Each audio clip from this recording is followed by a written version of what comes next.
की युद्ध टाळणं तर कोणाला शक्य नाही, कदाचित अणुयुद्ध सुद्धा टाळता नाही येणार, पण ते झालंच तर मग कसं असलं पाहिजे.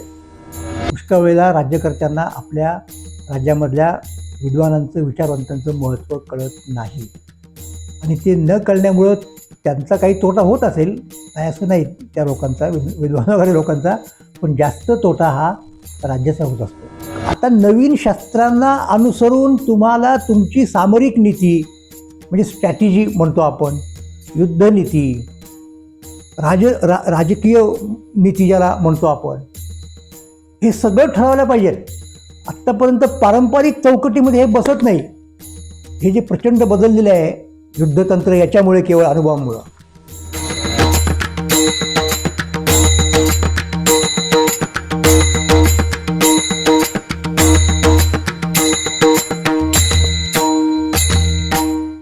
नमस्कार, मी सदानंद मोरे. महाराष्ट्र मंथन अंतर्गत आळंदी ते सिलिकॉन व्हॅली वाया नेवासा या मालिकेमध्ये आपणा सर्वांचं मनापासून स्वागत करतो.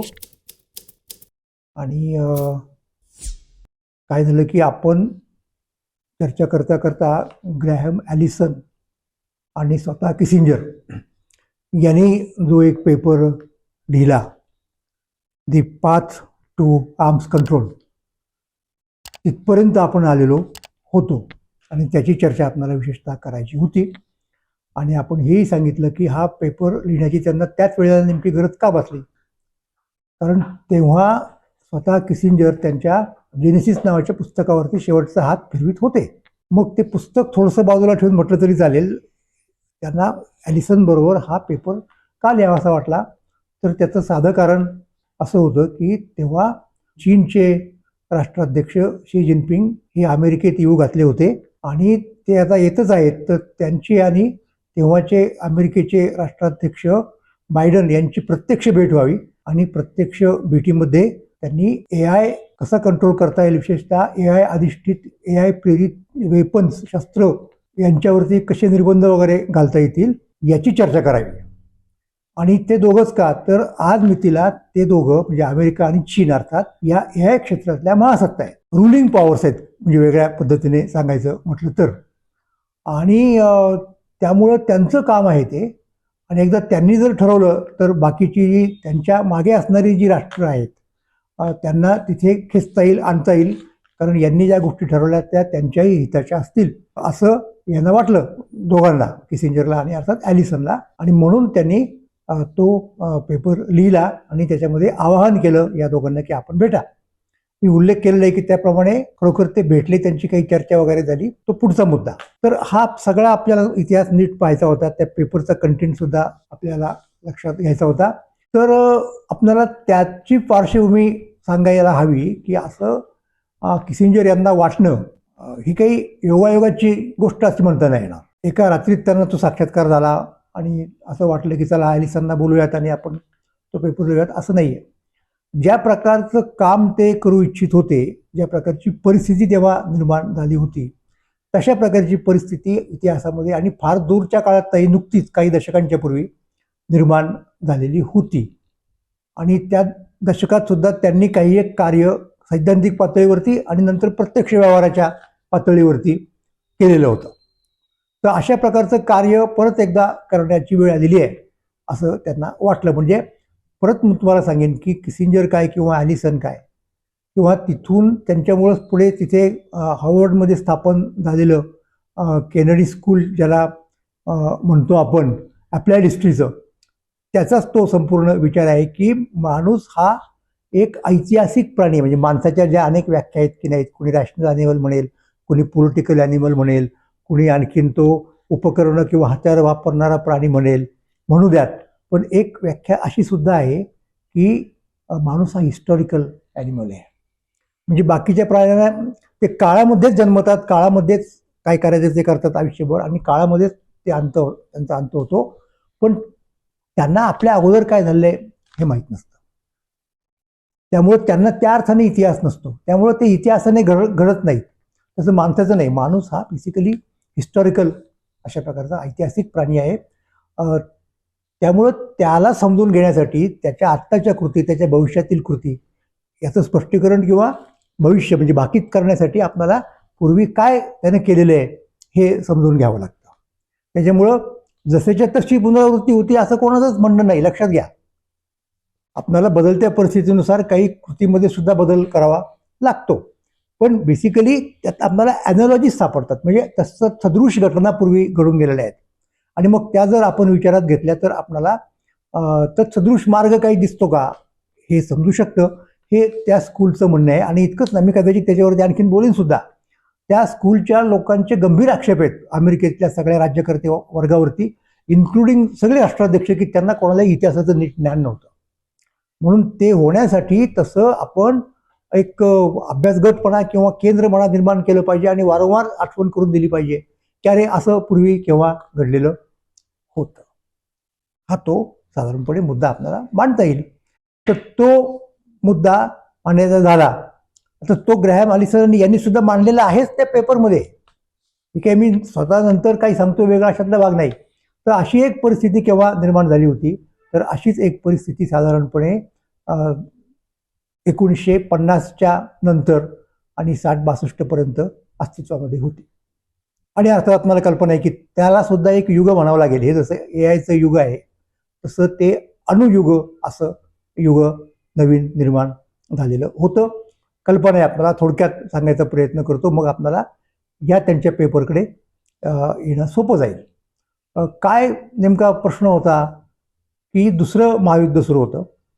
दुसऱ्या महायुद्धामध्ये अमेरिकेने थेट उडी घेतलेली नव्हती, पण जपाननं अमेरिकेच्या पर्ल हार्बर नावाच्या त्या बंदरावरती हल्ला केला आणि त्यामुळं साहजिकपणे अमेरिकेला त्या युद्धामध्ये उतरावं लागलं. आणि त्या युद्धाचा कायमचा शेवट करण्यासाठी शेवटी त्यांना अण्वस्त्राचा उपयोग करावा लागला. म्हणजे अण्वस्त्र हे त्यांनीच निर्माण केलं अमेरिकेने. तत्पूर्वी अणूच्या सामर्थ्याची आणि अणू फोडल्यानंतर काय होऊ शकेल, विभाजन केल्यानंतर काय होऊ शकेल याची कल्पना शास्त्रज्ञांना आलेली होती, परंतु त्याचा प्रत्यक्ष पडताळा त्यांनी पाहिलेला नव्हता. तर तो पाहणं म्हणजेच प्रत्यक्षात अणुबॉम्ब तयार करणं. तर हे सगळं त्या मॅनहॅटन प्रोजेक्टमध्ये हायमरच्या नेतृत्वाखाली झालं आणि मग त्याप्रमाणे खरोखर हिरोशिमा आणि नागासाकी या 2 शहरांच्यावरती अणुबॉम्ब टाकला गेला हे आपण पाहिलं. आता त्यामुळे युद्ध साहजिकपणे थांबलं, कारण कोणाचीच हिंमत नव्हती अशा प्रकारचा विनाश परत ओढून घ्यायची. जपान ताबडतोब शरण आलं. तिकडे हिटलरचा पाडाव झालाच होता. रशियाने अधिक तिथं त्याच्यामध्ये काही पराक्रम केला वगैरे वगैरे, या सगळ्या गोष्टी आपण जाणतो.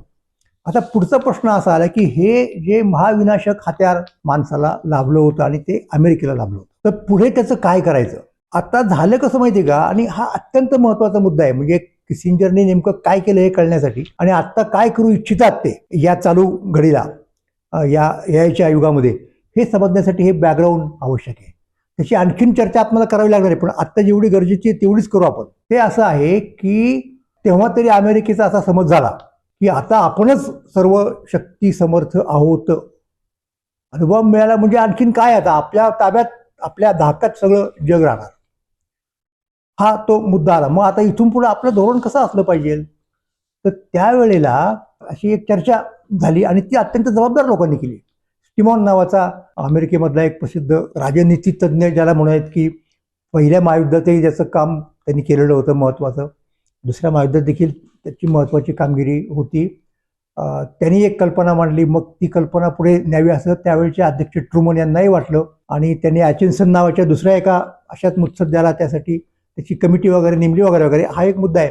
तर तो काय होता पर्याय की हे जे काही आहे ते अमेरिकेकडेच राहील आणि दुसऱ्यांना कळणार नाही असं होणार नाही. लक्षात घ्या, ते विज्ञान आहे आणि विज्ञान सगळ्यांच्यासाठी खुलं असतं.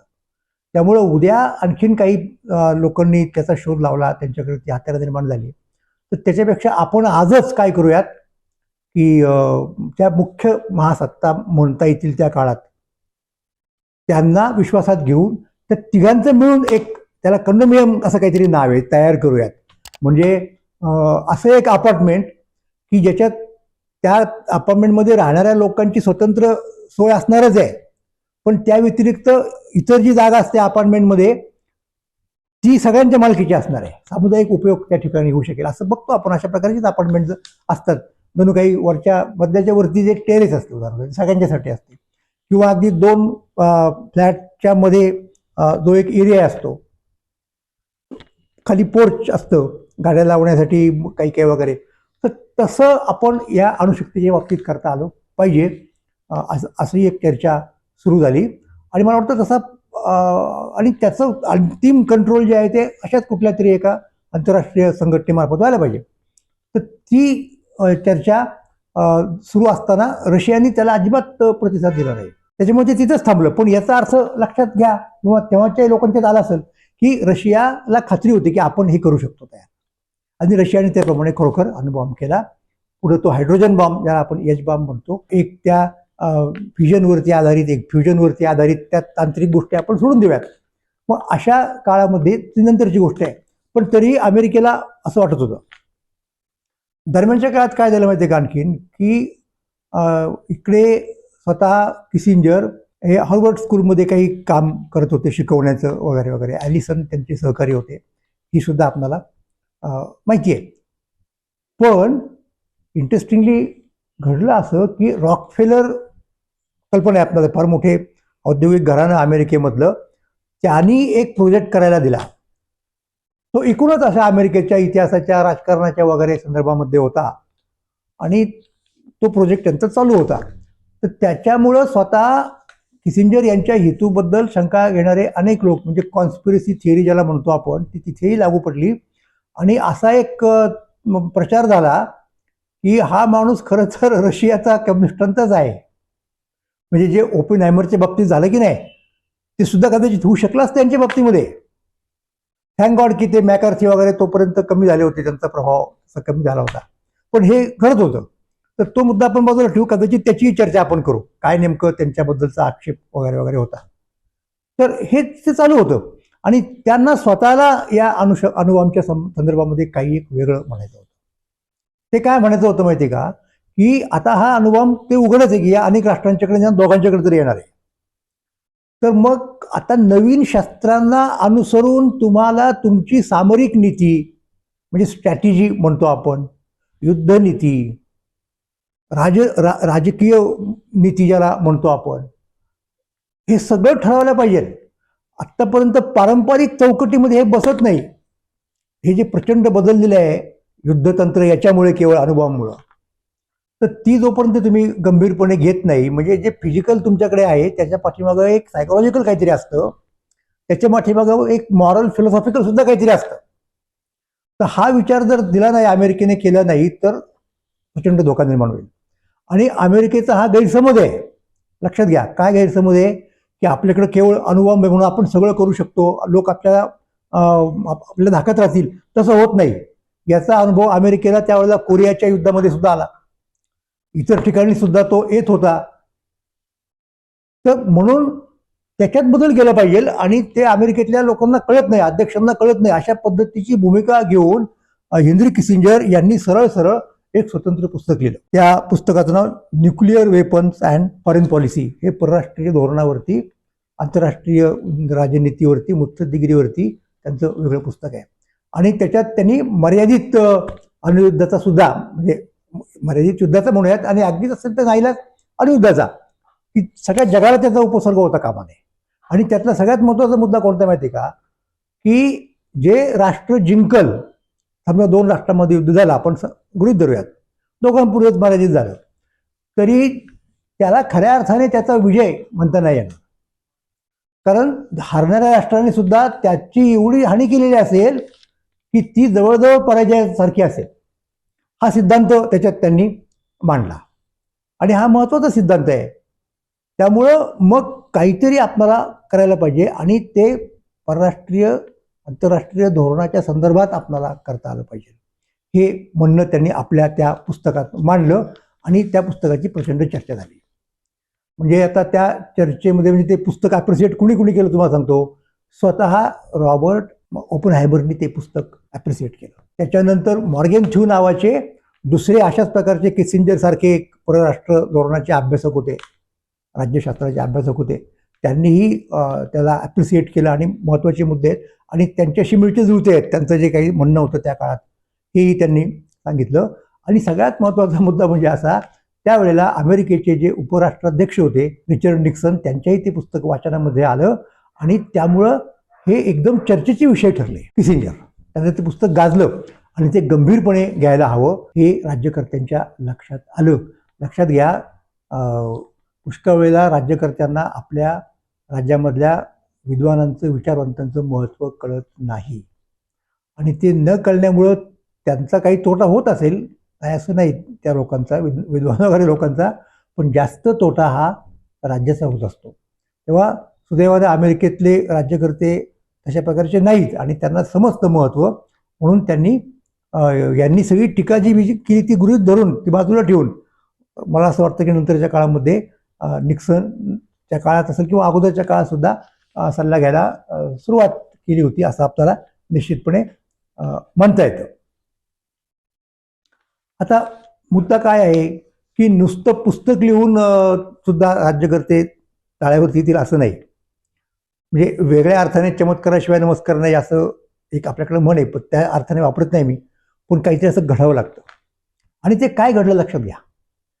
एकीकडं रशियाची अणुशक्तीचा विकास करण्याची प्रक्रिया चालूच होती, दुसरीकडे त्यांनी अवकाशशास्त्रामध्ये सुद्धा प्रभुत्व गाजवायला सुरुवात केली. पहिलं स्पुटनिक, हे स्पुटनिक रशियन भाषेमधलं नाव आहे, यान म्हणतो आपण त्याला, रॉकेट इकडं इंग्रजीमध्ये वगैरे सांगायचं झालं तर, ते रशियानी पहिल्यांदा अवकाशात सोडलं. आणि नंतर तुम्हाला कल्पना आहे की अनेक त्यांच्याशी स्पुटनिक गेली वगैरे वगैरे आकाशात, तिथे संशोधन करायला लागले आणि तो माणूस पहिल्यांदा अवकाशात त्यांनी सोडला ना, युरी गागारिन. गागारिन त्यावेळेला मुंबईमध्ये आले होते, फार त्यांचं स्वागत झालं आणि त्यावेळेला रशिया आणि भारत यांचे संबंध फार चांगले होते आणि खरोखर लोकांना असं वाटत होतं की अरे हा रशिया अमेरिकेच्या भांडवलशाहीला वगैरे टक्कर देऊ शकणारं राष्ट्र आहे. इतकंच नव्हे तर अमेरिकेच्या लोकांना सुद्धा तशी खात्री वाटली होती, म्हणून तर ते रशियाला पुढे ठेवूनच आपापलं धोरण दरवेळेला आखत होते. आणि आता जेव्हा रशियाने अवकाशात प्रगती केली, बरं का, मला एक तुकाराम महाराजांचा अभंग आठवतो, तो खूप लोकप्रिय आहे, मला वाटतं भीमसेन वगैरे मंडळींनी गायलेला, की अनुरेणू या थोकडा तुका आकाशा एवढा. म्हणजे एका बाजूला तो अणू आहे आणि दुसऱ्या बाजूला अवकाश आहे. लक्षात घ्या. तर ह्या दोघांचंही विज्ञान निर्माण होतं. आता आपल्याकडे जी काही अणूची चर्चा वगैरे होत होती, म्हणजे ग्रीकांच्या मध्ये सुद्धा तो डेमोक्रिटस वगैरे लोकांचा तो अणुवाद ज्याला म्हणतो आपण, थिअरी ऑफ ॲटम, ती होती. भारतामध्ये सुद्धा कनाद मुनींनी ते मांडलं होतं, पण ते वैचारिक पातळीवरती होतं. लक्षात घ्या. प्रत्यक्ष ते प्रयोगशाळेत ते करायचं आणि तो त्याच्यातून ती एनर्जी निर्माण करायची, हे काही पूर्वीच्या काळात घडलं नव्हतं. तर ते इथे घडलं. आता ते आधी अमेरिकेत घडलं, मग तिकडे रशियात घडलं, मग आणखीन 2 राष्ट्र त्याच्यामध्ये उतरली, इंग्लंड आणि फ्रान्स. हा पुढचा मुद्दा आहे. आणखीन त्याच्यात 4 जण उतरले, एकूण 9 संख्या झाली. हा भाग आपल्याला माहिती आहे पुढे काय झालं ते. पण अशा पद्धतीने तिथे रशियानी पण तिकडे, म्हणजे त्या अणूच्या संदर्भात, अनुरणीय थोकडा म्हणजे काय, अणूपेक्षा लहान काय असू शकतं, त्यासाठी अणूच तुम्हाला फोडावं लागेल ना, आणि मग त्यातनं जे काय ते इलेक्ट्रॉन वगैरे प्रोटॉन जे काय बाहेर येईल ते येईल, पॉझिट्रॉन. आणि तिकडे आता अवकाशाचा मुद्दा आहे, तिथे सुद्धा वरती जाऊ शकतो आपण.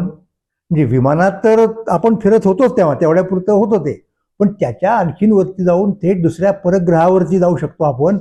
तिथे काय आहे हे पाहू शकतो, तिथून पृथ्वी कशी दिसते हे सांगू शकतो.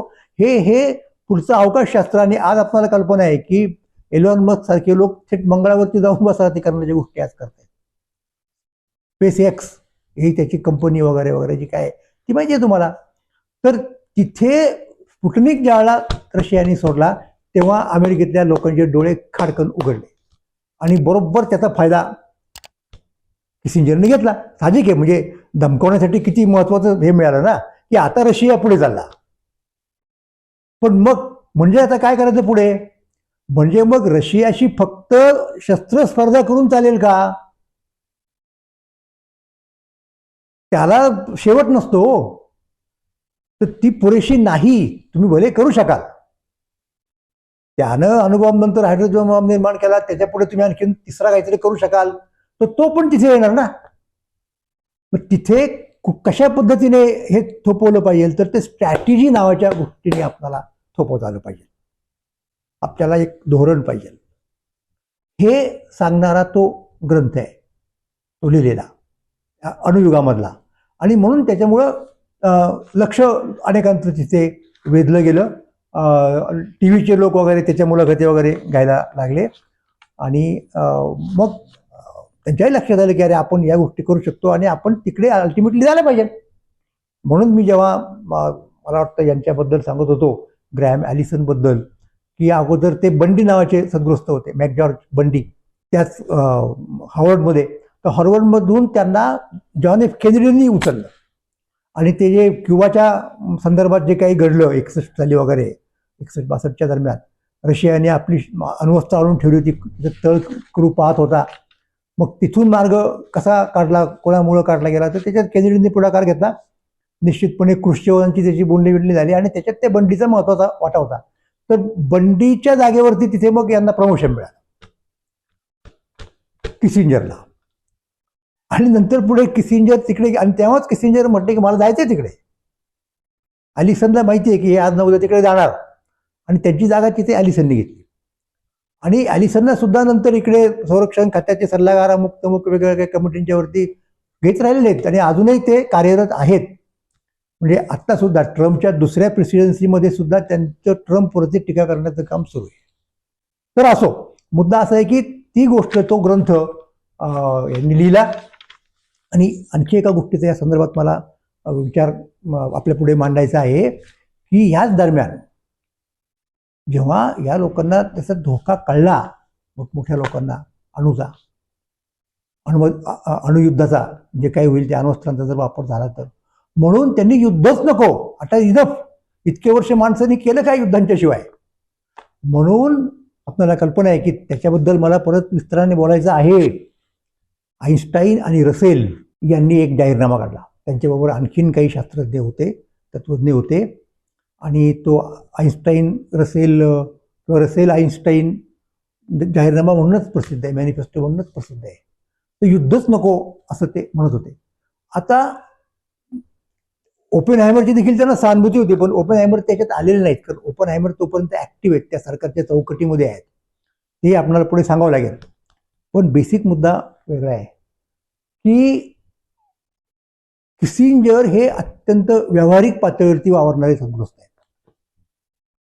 हा यांचा आदर्शवाद आहे. आणि फाईन, म्हणजे शेवटी आपल्याला काहीतरी, मी म्हणतो ना की ध्रुवताऱ्याकडे वाट पाहूनच आपल्याला आपलं मार्गक्रमण करावं लागते. लोकमान्य टिळकांनी दिलेली उपमा आहे, मी वापरतो त्यांच्याकडनं घेऊन, की आपल्याला जेव्हा समुद्रात प्रवास करतो आपण, त्यावेळेला काय असतं पुढे, कशामुळे दिशा सापडते, ध्रुवताऱ्यामुळं. पण ध्रुवावरती आपण थोडेच पोहोचतो, ध्रुवावर जायचं नसतं आपल्याला, आपले मुक्काम मधले कुठले तरी असतात. म्हणजे अगदी मुंबईवरून दमदरला इतका लहान प्रवास सुद्धा तो असू शकतो, एडनला, इंग्लंडला, व्हॉटेवर. तर त्याच्यामुळं हे आदर्श म्हणून पुढे ठेवायला काहीच हरकत नाही. त्याच्यामुळे आपल्याला प्रेरणा मिळते खरं तर. पण प्रत्यक्षामध्ये युद्ध संपणं एक शक्य होईल का, हा तो खरा मुद्दा होता. आणि किसिंजरला हे कळत होतं, भले आईन्स्टाईन किंवा हे लोक काही का म्हणेनात, रसेल काही का म्हणेनात, आणि चांगलीच गोष्ट आहे. त्यामुळे लोकांना गांभीर्य तरी कळलं की अरे एवढे मोठे लोक असं म्हणतायत, डेफिनेटली याला काहीतरी एक महत्व असलं पाहिजे, दिलं पाहिजे. मग तेव्हा किसिंजर हा वेगळा विचार करत होते की युद्ध टाळणं तर कोणाला शक्य नाही, कदाचित अणुयुद्ध सुद्धा टाळता नाही येणार, पण ते झालंच तर मग कसं असलं पाहिजे, यासाठीचा तो ग्रंथ आहे. आणि त्यासाठी मुळात टाळायलाच पाहिजे ना. मग त्यासाठी आता वेगळ्या प्रकारची परराष्ट्र नीती, फॉरेन पॉलिसी कशी असली पाहिजे, परराष्ट्र धोरण, आंतरराष्ट्रीय धोरण ज्याला आपण काही काही म्हणतो, आणि वेगळ्या प्रकारचा माइंडसेट, हा मुद्दा लक्षात घ्या. अमेरिकेने ते आपलं सोडून दिलं पाहिजे, त्याचे काही ॲटिट्यूड ज्याला म्हणतो आपण जो होता तो सोडून दिला पाहिजे. चर्चा करताना कमीपणा मानता कामा नये, लक्षात घ्या. शेवटी युद्ध टाळणं महत्वाचं आहे. भले आपल्याला खात्री असली की त्या युद्धामध्ये आपण आपल्या प्रतिस्पर्ध्याचा पराभव करू, पण त्या पराभवाची किंमत, त्याच्या पराभवाची आणि आपल्या विजयाची किंमत आपल्याला परत चुकवावी लागणार आहे. त्यामुळे भले त्याला कळत नसेल, भावनेच्या आरी जाऊन किंवा कशाचं, आपल्याला समजतं. म्हणून आपण आपला माइंडसेट बदललं पाहिजे, आपण आपलं तत्वज्ञान बदललं पाहिजे. आपण ह्या सगळ्या गोष्टी करताना या स्ट्रॅटेजिक फ्रेममध्ये नव्या युगाला अनुसरून तयार झाली पाहिजे, पारंपरिक याच्यात आपण वावरता कामा नये, हे सांगणारा तो ग्रंथ आहे. हा एक महत्वाचा मुद्दा मला सांगायचा आहे. म्हणजे मुद्दा काय माहिती का आता, की या सगळ्या प्रकाराला की जे अमेरिकेकडे नाही, सैद्धांतिक तूट हा शब्दप्रयोग म्हणजे डॉक्ट्रिनल डिफिसिट हा किसिंजरचे चरित्रकार नाईल फर्ग्युसन यांनी केलेला आहे. तर ती तूट भरून काढणारा हा ग्रंथ आहे. मग आत्ता मुद्दा काय आला की अशाच प्रकारचं नवीन हत्यार म्हणूयात आपण, जे त्या अर्थाने अणुबॉम्ब सारखं हत्यार नाहीये, पण तुमच्याकडे जे हत्यारं आहेत इन्क्लुडिंग अणुबॉम्ब, त्याची शक्ती वाढवण्याचं काम करणारं हे नवीन आहे, ते म्हणजे कृत्रिम बुद्धिमत्ता. नवीन युगच आहे. आणि मग आता या युगाला अनुसरून तुम्हाला वेगळी परराष्ट्र नीती आखली पाहिजे. हे कोणाच्या लक्षात आलं? हे किसिंजरच्या लक्षात आलं. आणि त्यांना जेव्हा साक्षात्कार झाला या सगळ्या गोष्टींचा, कृत्रिम बुद्धिमत्तेच्या ताकदीचा म्हणूयात त्याचा, तेव्हा त्यानं त्या दृष्टिकोनातून तो विचार सुरू केलेला आहे. आणि मग त्याच्यातनं ते पहिलं पुस्तक आलं, nuclear weapon and foreign policy. तसं आत्ता हे नवीन जे काही एज आहे ते त्यांनी ओळखलं आणि आपल्याला त्या नव्या युगात प्रवेश करायचा आहे, त्याला सामोरं जायचं आहे. आणि अर्थात ते काही फक्त युद्धापुरतं मर्यादित नाही, पण आत्ता इमिजिएट प्रश्न जो आहे तो युद्धाचा आहे. पण पहिलं ॲप्लिकेशन लक्षात घ्या, एआयचं ॲप्लिकेशन कुठे कुठे होऊ शकतं? पहिल्यांदा ते कॉमर्समध्ये होऊ शकतं, इंडस्ट्रीमध्ये होऊ शकतं, एंटरटेनमेंटमध्ये आपण सगळे अनुभवतो, रोज बघतो, ते कम्युनिकेशनमध्ये होऊ शकतं, आणि मुख्य म्हणजे युद्धात होऊ शकतं.